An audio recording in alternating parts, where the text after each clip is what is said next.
Hi, welcome. I am Friar Tuck, and this is my epoch. Okay, so today I'm going to cover some channel business, but I'm going to do stories from the streets. So I just recently did a poll, right? And I asked you guys your opinion, and you guys gave me your opinion. Thank you very much. If you haven't voted, please vote. And so for the next 30 days, I'm going to be covering those different topics, and I want to see what kind of views that I get, because in order to grow the channel to where I would like it to be, and to be able to make the income from it that I need to make, I need to get somewhere around 50,000 views a month. And so part of getting 50,000 views a month is giving you guys what it is that you want to see, and then a lot of other people are curious about and would like to see. So if you're participating in all of this, I thank you very much. I truly appreciate it, and I would like to invite those of you that haven't voted to vote. Anyways, today I'm going to talk about stories from the streets. And I had right before I went homeless the first time, I had neighbors that had been homeless, and he kind of glorified. He glorified the homeless experience, and he made it sound like it was just great. But some people, they like to party, and if you get to live a 24/7 party because you're out here and things go on, well then you're in paradise, you're happy. But it was a look at the good without seeing the bad. And at first it kind of struck me. It was like, well, I thought it was going to be all fun and I was going to get all kinds of stuff and da da da da. I mean, some people they do have that quick batch of luck, just like on YouTube, where somebody gets like 500,000 views on their first video. It's rare, but it does happen. Okay. And so I want to kind of give the same story to you guys in the same way that he gave it to me, but I'm going to give you contrast. I'm going to give you a story of some positive things that happened to me, and then I'm going to give you some stories of some negative things that happened to me, because being out here, it is fun. I mean, I've got to travel. I mean, I've been to San Francisco, LA, I've been through Skid Row, I've been to Denver. I mean, I've been all over the country. I've been West Coast, East Coast, Southwest, Southeast. I've been all over the place, right? And so one of my more favorite experiences was being in San Francisco. One of the things that I really truly liked about San Francisco is when you walked into the city, they automatically gave you a 90-day bed, so you didn't have to worry about it. You actually got to sleep in, take a shower, be a dignified human being. And if you wanted to get up on the streets, off of the streets, it was a good opportunity. I will say that. But a lot of it got abused and misused and stuff like that, because most of these people were deep into an addiction or something else that was going on, because there was like 3 mental health hospitals in the 80s that were shut down in the Bay Area. That's part of the reason why you've got all those crazies there. And what I used to love to do, even when I was working, because I did have a job there, I went to college there, I got into a profession, it actually gave me a hand up in life. It moved me in a proper direction. And even though there was some negative things that happened while I did it, it was still a fun experience. But what I would do is, so you walk through the panhandle of Golden Gate Park, and then you walk into Golden Gate Park, and first thing you see is the Janus Circle. And the Janus Circle is where all the drunks sit. It's the Janus Tree, sorry. And that the reason why they call it the Janus Tree is because Janis Joplin would pass out sometimes topless in that tree. And that's why they call it the Janus Tree, because she would just get completely plastered and do stupid stuff like that. And then if you walked maybe like 50 feet down the path, you had Hippie Hill, which is where the Grateful Dead did the strawberry fields or whatever. That is right there at Hippie Hill, and you can, as long as you're 10 feet above the line, you can smoke pot, and it is a historical landmark.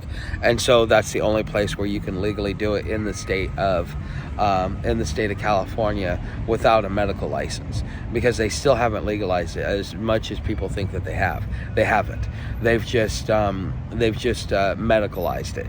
But anyways, so I would go and sit up on Hippie Hill, and then I would trudge through the park. And the thing is it didn't matter how many times you trudged through that park, you always found a different a different way to get there, and you would end up at the beach, and then you catch the trolley and go back downtown, and that was your day, and you'd walk 7 miles to do that. But you got to, just kind of rest and relax. And so I would do that on my days off, or I would just do that whenever I needed to kind of escape, because for some reason that was a place where it was like, even though you were in a concrete jungle, you still felt like you're out in the middle of nature because of the way that they designed it.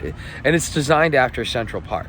And so it was really good. So, being homeless gives you experiences like that, okay? Because you have open time, open opportunity to do whatever it is that you want within, you still got to eat, you still got to sleep, but within reason, you could pretty much go and do whatever you want as long as it's legal, okay? Whereas, on the negative side, one time I was homeless in Houston. Okay, so being in Houston, I ended up getting caught in. So I got robbed at gunpoint in 3rd Ward because I was doing something stupid, something I shouldn't have been doing. I'd been drinking, and I was being stupid, and I got robbed at gunpoint. My own fault. I had to take my ticket, and I had to go turn it in. And the next thing I know, I'm sleeping on the streets with about $100 in my pocket. I meet this guy. This guy comes up, he's like, befriends me, stuff like that, finds out that I have a little bit of money because I wasn't really, hip to understanding that you got to keep quiet about certain things. And, next thing you know, I'm buying him beer. I'm like, dude, I'm a stoner. I want my, I want that. And he's like, oh, well, you should drink. It's legal. Da, da, da. It's like, okay, well, whatever. No. So finally my money runs out, and he goes and he shows me this awesome way to make money. Basically, you sit at a parking lot. You sit at a parking lot, and they think that you're security or something. I don't know what. Oh, here's $5. Watch my car. Sure, not a problem. I'll sit here all night, watch your car and watch everybody else's car, and I made like $250. And this is like in 2002. This is real early on, and when $250 was a lot of money, but that money ended up falling out of my pocket, and but I was able to pay for like 10 days for myself at a bunkhouse. Well, I ended up getting into the bunkhouse, and I ended up getting a job traveling the country selling magazines, and I'm like, okay, let me go ahead and do that. So make it down to Space Coast, doing that, and I run into a cop, and actually a sheriff. I think he was either the elected sheriff or the deputy, and he just did not want us there, and he did not like us there whatsoever. I mean, traveling magazine crews had a bad reputation. I was with one that actually had a good reputation, because the owner took what he did seriously. He didn't allow any of the hard stuff in there. I mean, if you want to drink, if you want to smoke weed, that's fine, but nothing else past that.